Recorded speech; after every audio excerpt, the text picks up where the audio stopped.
जीवन में जैसे हम खाना खाते हैं और उस खाने से हमारे शरीर पर जो असर पड़ता है, वैसे ही हमारे आसपास जो वस्तुएं होती हैं उन वस्तुओं का प्रभाव भी हमारे शरीर पर पड़ता है, हमारी जिंदगी पर पड़ता है। वो वस्तुएं हमारे आने वाले भविष्य पर हमारा वर्तमान तय कर देती हैं, हमारे आने वाले जिंदगी के बारे में वे हमें बताती हैं। हमारे आसपास का वातावरण, हमारे आसपास के पेड़ पौधे हमारी जिंदगी के मुख्य पहलुओं पर बहुत असर डालते हैं, हमारे जीवन पर असर डालते हैं, जिसे हम वास्तु शास्त्र का नाम देते हैं। वास्तु शास्त्र हमारे जीवन का महत्वपूर्ण अंग है। भगवान श्री कृष्ण वास्तु शास्त्र का विशेष ज्ञान रखते थे। समय समय पर उन्होंने धर्मराज युधिष्ठिर को वास्तु शास्त्र का ज्ञान दिया और ये ज्ञान समस्त मानव जाति के लिए बेहद महत्वपूर्ण था, समस्त मानव जाति के लिए कल्याणकारी था। वास्तु शास्त्र हमारी जिंदगी में मुख्य भूमिका निभाता है। अगर हम उस वास्तु शास्त्र पर ध्यान दे, उस वास्तु शास्त्र के आधार पर चले, उसके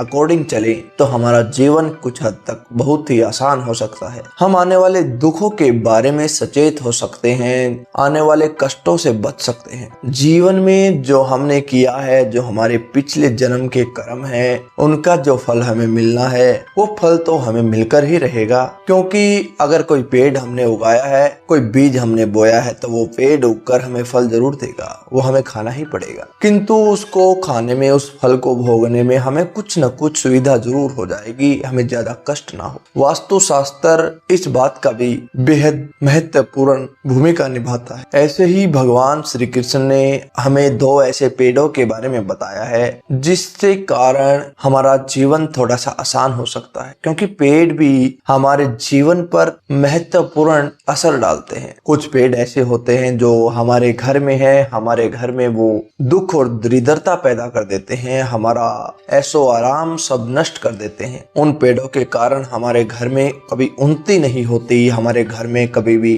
अच्छा कार्य नहीं होता, हर तरफ हमें निराशा और हार का सामना करना पड़ता है। किंतु वहीं पर कुछ ऐसे पेड़ पौधे हैं जो हमारे जीवन को सुंदर बना देते हैं, हमारे वातावरण को तो शुद्ध बनाते ही हैं, साथ में वो सकारात्मक ऊर्जा का संचार करते हैं जो हमारे जीवन के लिए बेहद जरूरी होती है। हमारे जीवन में उन पेड़ों का बड़ा विशेष महत्व है। वे पेड़ हमें उन्नति की तरफ लेकर जाते हैं, हमारी गरीबी को दूर करते हैं, हमारे कष्टों को दूर करने में सहायक होते हैं। उन पेड़ों को घर के पास लगाने में, घर के सामने लगाने में, अपने आंगन में लगाने में बेहद बरकत आती है, क्योंकि वो कई प्रकार के जो हमारे दोष हैं, जो हमारा वास्तु शास्त्र है उसके दोष हैं, उनको नष्ट कर देते हैं। वे हमारे पास घर में देवी देवताओं को हमारे साथ खड़ा कर देते हैं ताकि हमारी और हमारे घर की रक्षा हो सके, हमारे परिवार को किसी प्रकार की कोई आफत ना आए। इसलिए हमारे वेद शास्त्र, हमारे पुराणों में हमारे घर की सीमा में कुछ पेड़ों को लगाने की सलाह दी गई है कि हमारे अपने घर में उन वृक्षों को हमें लगाना चाहिए। आज हम इसी बात को लेकर ये वीडियो लेकर आए हैं कि हमें कौन से वो पेड़ हैं जो हमें घर में लगाने चाहिए, क्योंकि उन दो पेड़ों को अगर हम घर में लगाते हैं तो हमारे जीवन में बहुत सारी दुख दुविधाएं खत्म हो जाती है और हमारे घर में गरीबी है उसका नाश हो जाता है, हमारे घर में कलह कलेश होता है, वो जो नकारात्मक ऊर्जा होती है उस नकारात्मक ऊर्जा को समाप्त कर देते हैं। जिस प्रकार से आपने कभी देखा होगा, आपके घर में कुछ दूध या पानी गिर जाता है फर्श पर, तो उस फर्श पर अगर आप एक फोम होता है, वो फोम आप उस पर पानी पर डाल देंगे तो आपने कुछ नहीं किया, केवल फोम को पानी पे डाला है और वो फोम उस सारे दूध को, सारे पानी को, जितना भी लिक्विड है उसको सुखा लेता है, अपने अंदर सोख लेता है। ऐसे ही कुछ पेड़ होते हैं जो हमारे जीवन में, जो हमारे परिवार में नकारात्मक ऊर्जा है उसको अपने अंदर सोख लेते हैं और खुद सकारात्मक ऊर्जा को बाहर फेंकते हैं। तो ऐसे पेड़ों के बारे में हम जानेंगे,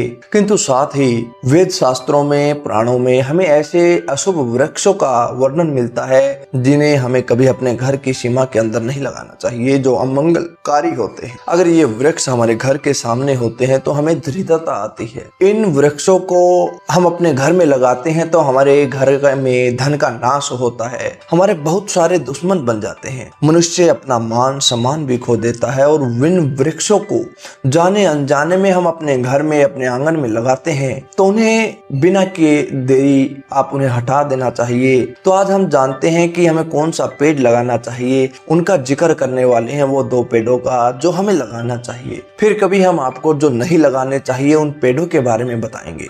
अब उन्हें क्यों लगाना चाहिए, इनका महत्वपूर्ण बात यही है कि एक सकारात्मक ऊर्जा को फेंकता है और दूसरा नकारात्मक को फेंकता है। आपके घर में लड़ाई झगड़े होते हैं तो वहां पर ऐसे पेड़ का लगाना बेहद जरूरी है जो सकारात्मक ऊर्जा को फेंकता है। अगर आपके घर में प्यार है, मोहब्बत है, ऐसे घर में अगर आप गलती से कोई ऐसा पेड़ लगा लेते हैं जो सकारात्मक ऊर्जा को अपने अंदर खींचता है और नकारात्मक ऊर्जा को बाहर फेंकता है, तो उसके बारे में हम आने वाली फिर कभी की वीडियो में बात करें। तो आइए जानते हैं उस पहले पेड़ के बारे में जो हमें अपने घर के अंदर लगाना चाहिए। सबसे पहला पेड़ है पीपल का पेड़। पीपल का पेड़ हमें किसी जलाशय के समीप लगाना चाहिए क्योंकि जब पीपल का पत्ता उस जलाशय के जल के अंदर गिरता है तो माना जाता है कि उससे पितर दोष समाप्त होता है। और वैसे भी हमारे शास्त्र कहते हैं कि पीपल का पेड़ लगाने से मनुष्य को जो फल मिलता है वो सैकड़ों यज्ञों के समान है। उससे सभी प्रकार के दोष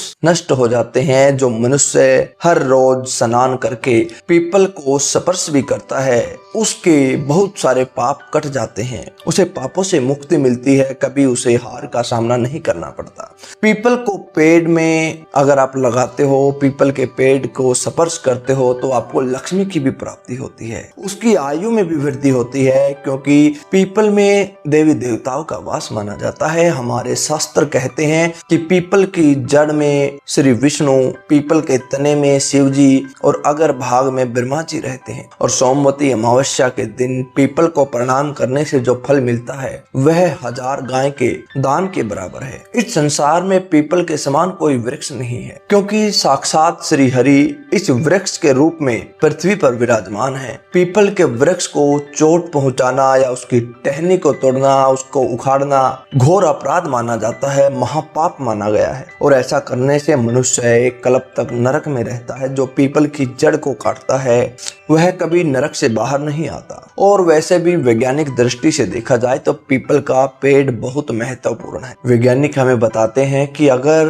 कोई मात्र ऐसा पेड़ है तो वो केवल पीपल का पेड़ है जो हमेशा ऑक्सीजन को बाहर फेंकता है। क्योंकि पेड़ तो मोस्टली जितने भी होते हैं ऑक्सीजन देते हैं, लेकिन पीपल का पेड़ एकमात्र ऐसा पेड़ है जो 24 घंटे ऑक्सीजन देता है। कहते हैं कि रात के समय किसी पेड़ के नीचे नहीं सोना चाहिए क्योंकि वैज्ञानिकों का मानना है जो रात के समय पेड़ होते हैं वो कार्बन डाइऑक्साइड फेंकना शुरू कर देते हैं, किंतु पीपल का पेड़ दिन और रात दोनों समय ऑक्सीजन का प्रवाह करता है, ऑक्सीजन को बाहर फेंकता है जो हमारे जीवन का मुख्य अंग है। तो दूसरा जो पेड़ है जो हमारे लिए बहुत महत्वपूर्ण है वो है आंवले का वृक्ष। कहते हैं कि आंवले का फल समस्त रोगों में पवित्र है, महत्वपूर्ण है। भगवान श्री कृष्ण कहते हैं कि आंवले का पेड़ बहुत ही प्रसिद्ध भी है और पवित्र भी है। आंवले को लगाने से स्त्री और पुरुष दोनों अनेक बंधनों से मुक्त होते हैं क्योंकि ये बहुत ही पवित्र पेड़ है। इसके पवित्र फल भगवान विष्णु को अत्यंत प्रसन्न करने वाले हैं। ये बेहद ही शुभ माना गया है। इसको खाने से भी पापों से मुक्ति मिलती है, रोगों से मुक्ति मिलती है। आंवला खाने से आयु बढ़ती है, उसका जल पीने से, उसका रस पीने से, आंवले के रस से न जाने कितने रोगों का नाश होता है। और आंवले के रस में मिलाकर अगर हम जल को मिलाएं और आंवले के रस की कुछ बूंदे उसमें डाल दे तो और उसका स्नान करें तो हमारी गरीबी भी दूर होती है, हमारी दरिद्रता भी नष्ट होती है, सभी प्रकार के ऐश्वर्य हमें प्राप्त होते हैं। वेद शास्त्र कहते हैं कि हमें नहाते समय आंवले के रस की कुछ बूंदे अपने पानी में मिला लेनी चाहिए। जिस घर में आंवला सदा रहता है वहां पर कभी राक्षस नहीं आते, वहां पर कभी भूत प्रेत नहीं आ सकते, उस घर में दैत्य प्रवेश नहीं करते।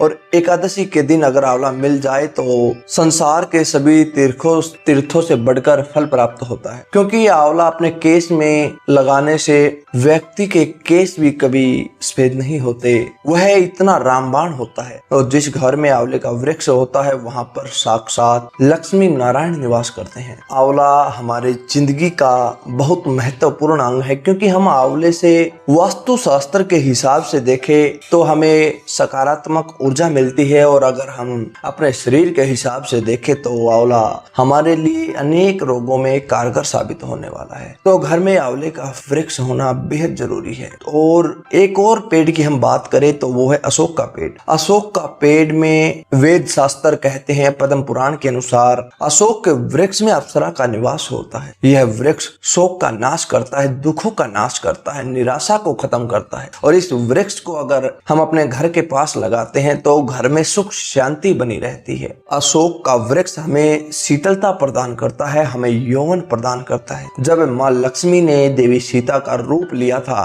तो तब उस समय पर रावण माता सीता का अपहरण करके अपने पास ले जाता है, तो वह उसे अशोक वाटिका में ही बैठाता है। अशोक वाटिका के उस बाग में अनेक अशोक के वृक्ष थे, जिससे माँ सीता की सेवा उस अशोक के पेड़ों ने की। और माता सीता ने अशोक के वृक्ष को भी ये वरदान दिया था कि जिस जगह पर यह वृक्ष होगा वहां पर सदैव माता सीता का वास होगा। तो इस पेड़ को अपने घर में जरूर लगाना चाहिए। इसका महत्वपूर्ण यही नियम है, यही वेद शास्त्र, यही हमारा वास्तु शास्त्र बताता है कि अशोक का पेड़ घर में जरूर होना चाहिए। वैसे भी देखे तो सजावट के हिसाब से भी अशोक का वृक्ष बहुत सुंदर लगता है, इसलिए अशोक के वृक्ष को अपने घर में जरूर लगाना चाहिए। तो दोस्तों, जिस प्रकार से शास्त्रों ने पेड़ पौधों के बारे में बताया था, जो हमें जानकारी प्राप्त हुई, वो जानकारी देने की कोशिश हमने आपको की है। तो कैसी लगी आपको ये जानकारी? अच्छी लगी तो लाइक करें, शेयर करें और कमेंट करके हमें जरूर बताएं। धन्यवाद दोस्तों।